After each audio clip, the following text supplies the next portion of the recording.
Atos dos Apóstolos, capítulo de número 8, verso 1 diz assim: Naquele dia teve início uma grande perseguição contra a igreja em Jerusalém. Todos, exceto os apóstolos, foram dispersos pelas regiões da Judéia e da Samaria. E alguns homens piedosos sepultaram Estevão e fizeram grande lamentação por ele. Saulo, porém, queria destruir a igreja. Indo de casa em casa, arrastava homens e mulheres, lançando-os na prisão. Enquanto isso, os que foram dispersos iam por toda parte pregando a palavra. Amém? Tome seu assento por bondade.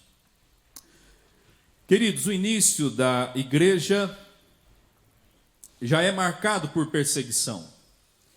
E o texto de Atos, que relata o início da igreja, que recebe a ordem de Jesus de ir e pregar o evangelho, descreve nas páginas o autor Lucas o movimento dessa igreja de maneira progressiva, vivendo a expansão e o crescimento do reino de Deus.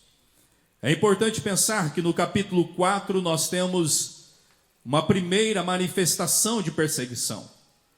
Quando no capítulo 3 se abre uma porta para a pregação do evangelho após um milagre que é realizado através da vida de Pedro e João no templo, e eles vão expor o evangelho de maneira pública mais uma vez, o sinédrio se levanta para coagir aqueles homens, gerando um certo nível de perseguição.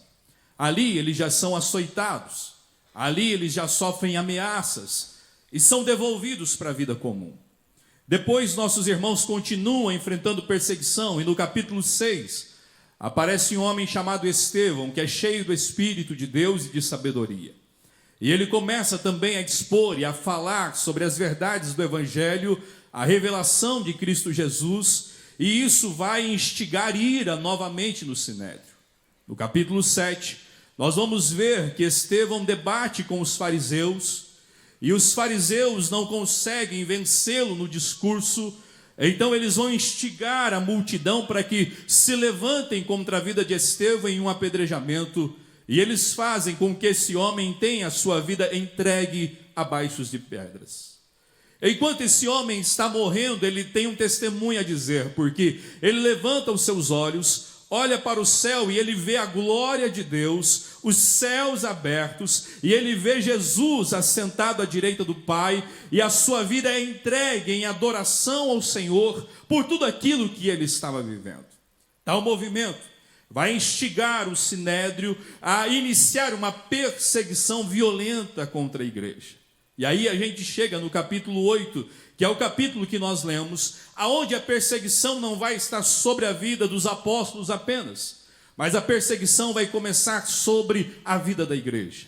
E agora, traços do que a gente vê aqui, de início de perseguição, são realidades que os nossos irmãos ainda vivem hoje, na janela 10x40, no oeste africano, no mundo árabe, na Ásia, enfim, em vários lugares do mundo onde há perseguição religiosa. E essa igreja perseguida, ela tem algo a nos ensinar. Essa igreja perseguida, quando nós olhamos para ela, observamos a sua história, observamos o seu movimento, desde Atos dos Apóstolos até o dia de hoje, é impossível nós não aprendermos com ela. É impossível nós não sermos conduzidos a uma reflexão e principalmente a uma valorização daquilo que nós temos. Por isso, nessa noite, nós não estamos reunidos apenas para orar, adorar ao Senhor, mas estamos reunidos aqui também para fazer uma reflexão de como temos conduzido a nossa espiritualidade, de como temos aproveitado a liberdade que temos em nosso país, o ir e vir, professar o evangelho, colocar em nossas redes sociais que somos cristãos, colocar versículos, hinos, enfim, professar isso no lugar que trabalhamos. Tudo isso exige de nós um comportamento diferente, uma vida diferente, uma espiritualidade diferente, e nós precisamos ser conduzidos a isso.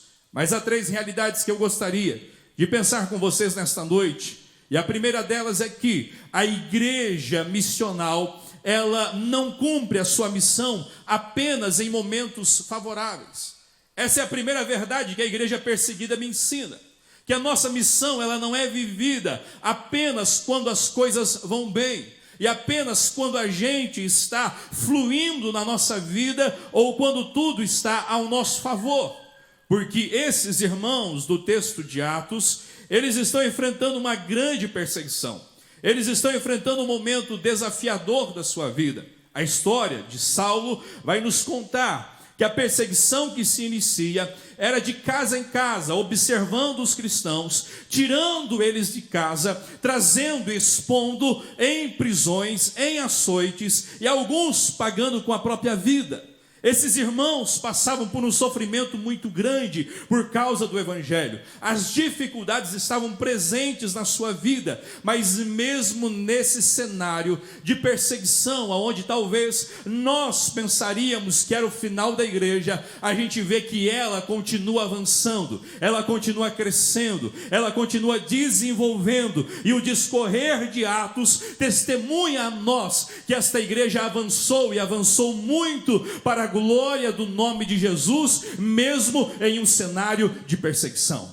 Agora, quando olhamos para a igreja perseguida, e principalmente a igreja na Nigéria, no oeste africano, nós vamos ver que os nossos irmãos enfrentam perseguição, como dito aqui, o Boko Haram. Os grupos extremistas estão diariamente contra a igreja, diariamente se opondo com nossos irmãos, diariamente confrontando os nossos irmãos. Alguns estão pagando com a vida, outros estão sofrendo em silêncio, outros às vezes são apenas ameaçados, mas nós temos relatos que a igreja continua avançando, o evangelho continua sendo pregado, o reino continua indo, há avivamentos sendo gerados nesses lugares. Sabe por quê? Porque a igreja perseguida nos ensina que a nossa fé, que o nosso propósito como igreja não é apenas de momentos favoráveis, de momento onde tudo está bem, ela também continua crescendo e também continua vivendo a sua missão e o seu propósito quando as coisas apertam e quando nós passamos por momentos desafiadores.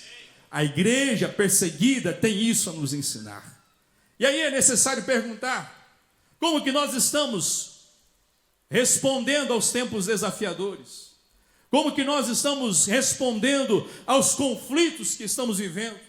Como que nós estamos respondendo às pressões que estamos vivendo no nosso trabalho, na faculdade, as pressões que estamos vivendo no nosso Brasil? Como que nós estamos respondendo às necessidades que talvez nós enfrentamos, às provações? Nessa noite o Senhor nos convida a viver uma espiritualidade mais profunda, mais intensa, aprender com nossos irmãos que vivem em perseguição e entender que Deus tem um propósito para nós, e esse propósito precisa se manifestar em tempos difíceis também. Então sai daqui nessa noite fortalecido no Senhor, com uma fé mais abalizada nele, e que tempos difíceis da sua vida não lhe parem, não lhe façam desanimar e não lhe façam recuar no propósito que Deus tem para a sua vida e para a sua família. Uma igreja forte, fiel e que vive o propósito precisa também estar de pé em momentos de provação e em momentos de conflitos da fé.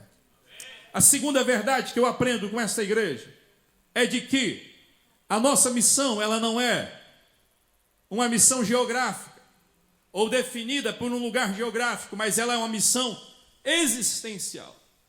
Quando nós olhamos para esta igreja aqui, e se você acompanhar do capítulo 2 de Atos até o capítulo de número 7, nós vamos ver essa igreja presente em Jerusalém. E em Jerusalém é onde tem a descida do Espírito Santo. É o momento onde eles são cheios de Deus.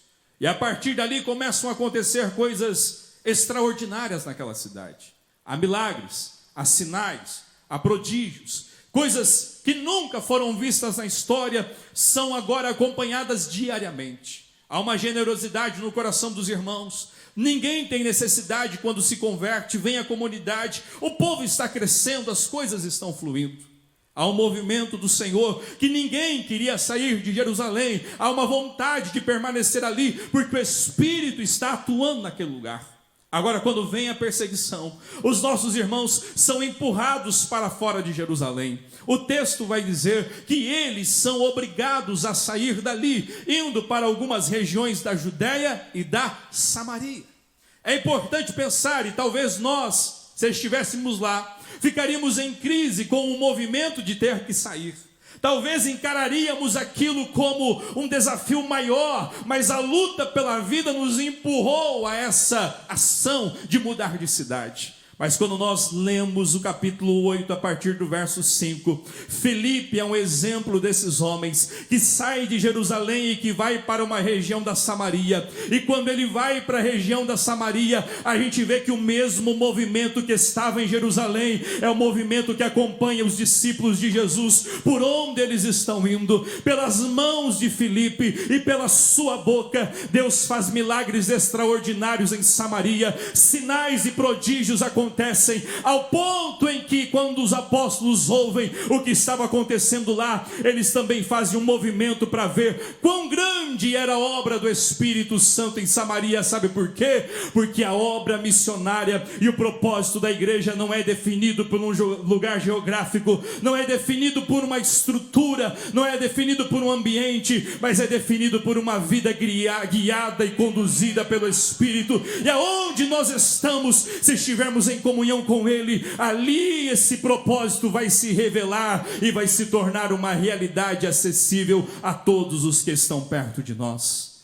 Ei, era necessário sair de Jerusalém, era necessário ir, era necessário andar em outros lugares, mas o Espírito Santo não estava preso em Jerusalém, o Espírito Santo não estava restrito a Jerusalém, ele estava disponível para se mover, para ir ao encontro, para caminhar com os discípulos aonde eles fossem, e assim aconteceu para a glória do nome de Jesus, até que chegou a nós, e ele veio junto, ele se moveu junto, e ele está conosco aqui nessa noite, nos encorajando a viver uma vida mais intensa, mais verdadeira, e uma vida de propósito com Ele, e aproveitar as oportunidades para pregarmos o Evangelho e viver a nossa missão. Você não pode viver uma missão definida apenas por esse ambiente. Você não pode viver uma missão definida apenas pelo culto que você presta ao Senhor. Está na hora de, em todos os lugares aonde você está, essa espiritualidade fluir. Em todos os lugares que você ir, essa espiritualidade derramar sobre a vida de alguém. Porque Deus nos ensina, através da igreja perseguida, que a missão não é definida por um lugar geográfico, mas ela está dentro de nós. E glorificado seja o nome do Senhor por isso. Nossos irmãos da igreja perseguida cultuam um dia em um lugar, outro dia em outro. Às vezes em cavernas, às vezes em montanhas, às vezes em esconderijos, mas onde eles se reúnem, a presença de Deus se manifesta. Aonde eles estão, a presença de Deus está com eles. Sabe por quê? Porque não é geográfico, não é um ponto do GPS definido, aqui o Senhor está, mas o Senhor está com eles, e eu creio que está conosco também, para nós manifestarmos isso nessa cidade, manifestarmos isso nesse estado, no Brasil, e se Deus nos levar para as nações, glória a Deus por isso, que lá Ele também se revele e também se manifesta através das nossas vidas.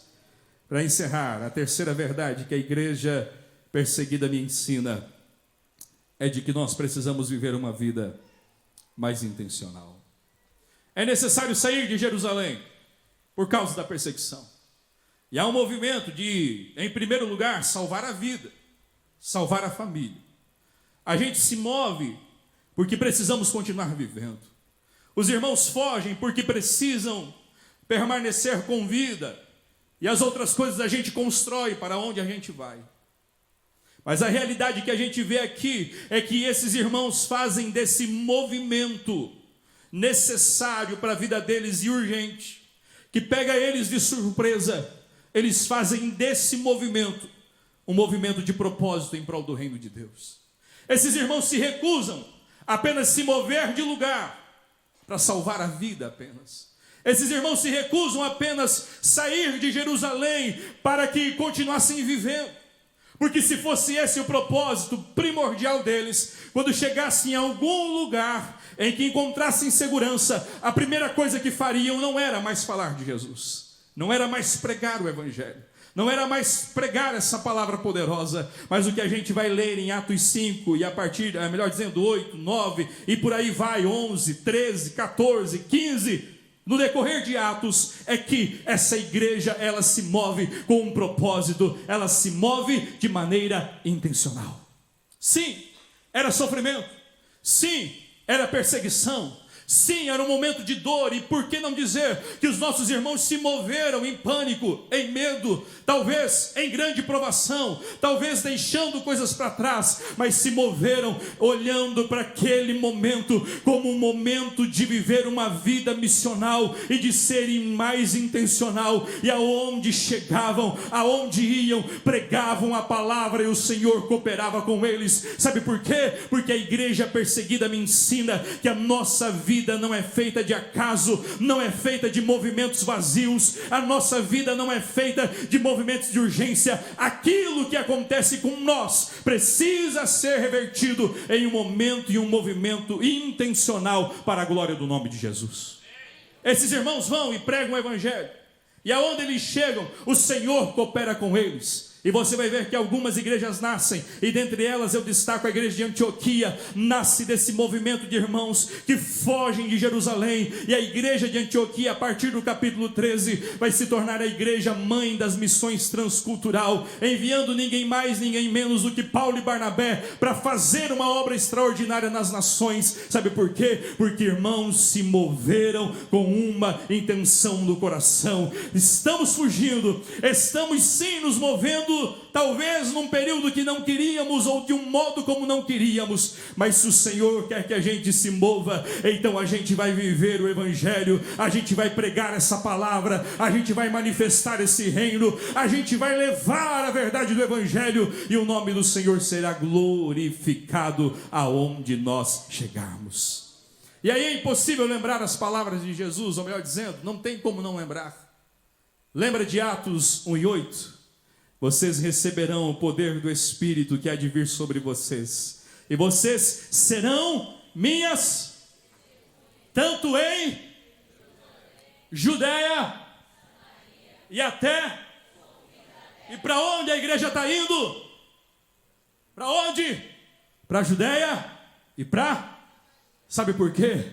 Porque tudo aquilo que nós vivemos, independente do que seja, resulta em o propósito e a vontade do Senhor. Ei, você pode hoje não estar entendendo, você pode hoje não discernir o que Deus está fazendo na sua vida, mas eu quero crer que Deus está te conduzindo para você viver e acessar o propósito que Ele tem. Então, em nome de Jesus, recuse qualquer acaso, recuse qualquer privilégio que é seu, que é o seu status, que é os seus dons, que é os seus talentos. A sua vida não é dirigida por isso, a sua vida é dirigida pelo Espírito de Deus, por um propósito muito maior, e o Senhor está movendo você nesta cidade, nessa empresa, nessa família, porque Ele quer que você tenha uma vida mais missional e toque algo que outra pessoa não pode tocar. O problema é que a gente às vezes vive tocado pelo acaso, guiado pelas nossas ideias e pelos nossos pensamentos, seja em qualquer circunstância da vida. Mas quando nós entendermos que os movimentos que acontecem na nossa vida são estratégias de Deus para que nós venhamos pregar o evangelho, nós vamos viver uma vida diferente, e o nome do Senhor será glorificado, e assim alcançaremos o propósito. Termino com um testemunho lá de casa. E a Ana acha que é perigoso esses testemunhos, quando eu vou contar eles. E talvez seja. Nós ganhamos 2 bebês gêmeos, chegaram na nossa família. De 2 em 2, é bíblico. O testemunho do evangelho, mas de filho também aconteceu. E a Ana teve um processo de recuperação um pouco complexo. E exigiu dela ser conduzida a um tratamento chamado tratamento de hiperbárica. Você entra em uma, podemos chamar tipo uma cápsula, isso? 7 pessoas lá dentro. Vai respirar oxigênio puro, durante 2 horas. Cada sessão é duração de 2 horas. Respira 20 minutos, com máscara, oxigênio puro. Tira 5 minutos.